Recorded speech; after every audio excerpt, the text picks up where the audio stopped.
Сәлем достар, қалайсыздар? Бүгін біз сіздермен кеседе котлет дайындайтын боламыз. Өте оңай, алдында трендте болған тағамдардың бірі болып есептелінеді. Дәмі отбасының мүшелерінің барлығына ұнады. Жасалу жолы өте оңай.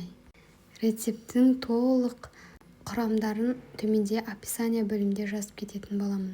Бізге ең алдымен тартылған сиыр еті, содан соң майдалап туралған пияз, кейін сүтке немесе суға жібітілген нан керек болады. Әрине бөлке нан болғаны өте жақсы, немесе үйлеріңізде қатқан нан болса, соны жібітіп қоссаңыздар да болады. Содан соң бір дана жұмыртқа керек. Жұмыртқамызды қосып болған соң бүкіл дәмдеуіштерімізді алдын ала дайындап қосатын боламыз. Қанша мөлшерде қосқанымды описание бөлімінде жазып кететін боламын. Маған тіркеліп, қолдап кетуді ұмытпаңыздар. Менің арнамда сіздерге ұнайтын рецептер бар деп сенемін.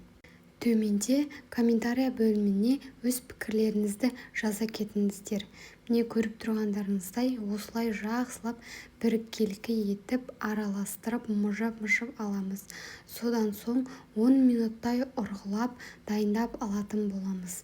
Мен ол жерін видеоға түсірмедім.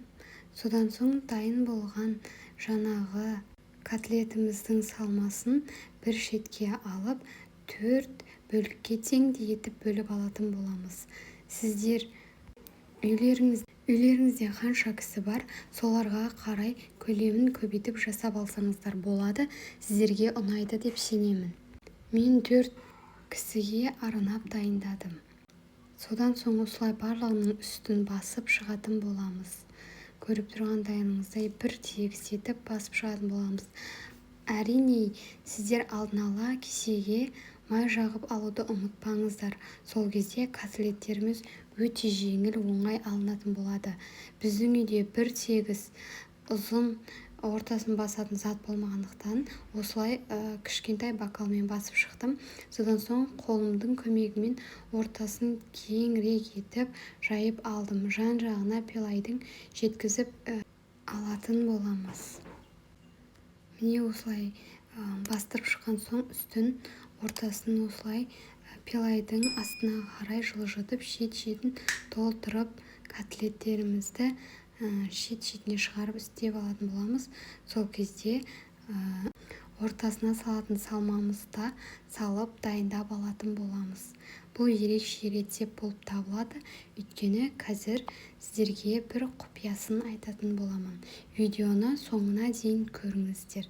Сіздерге пайдалы болады деп сенемін. Кешкі немесе түскі асқа дайындап жеуге таптырмас тамақ ретінде табылады. Көбінше осы рецепт тойханаларда екінші тамақ ретінде ұсынылады. Осылай ортасын ашып алған соң үйде өзіңізге ұнайтын сырды қосып жіберсеңіздер болады. Бетіне арнайы соус дайындайтын боламыз. Сырымызды бір тегіс етіп барлығына теңдей етіп салып шығатын боламыз. Сыр менде созылмалы эмер сыры осылай бір тегіс етіп салып алған соң сырларымызды жаңағы соусымызды дайындап алдым. Ол жерін видеоға түсірмеппін. Міне көріп тұрғанымыздай 15% қаймағымызды, президент қаймағын пайдаландым. Бір дана жұмыртқа, содан соң шым-шым тұзымызды қосып, осылай барлығының үстіне теңдей етіп құйып шығатын боламыз. Әрі кетсе ас қасықпен 3 ас қасық құйған дұрыс. Сол кезде теңдей болып шығады. Сіздер өз үйлеріңіздегі адамдарыңызға қарай көп немесе аз етіп дайындап алсаңыздар болады.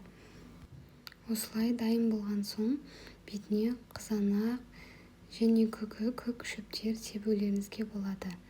180 градуста 30-40 минутта пісіріп алатын боламыз. Сіздерге ас болсын.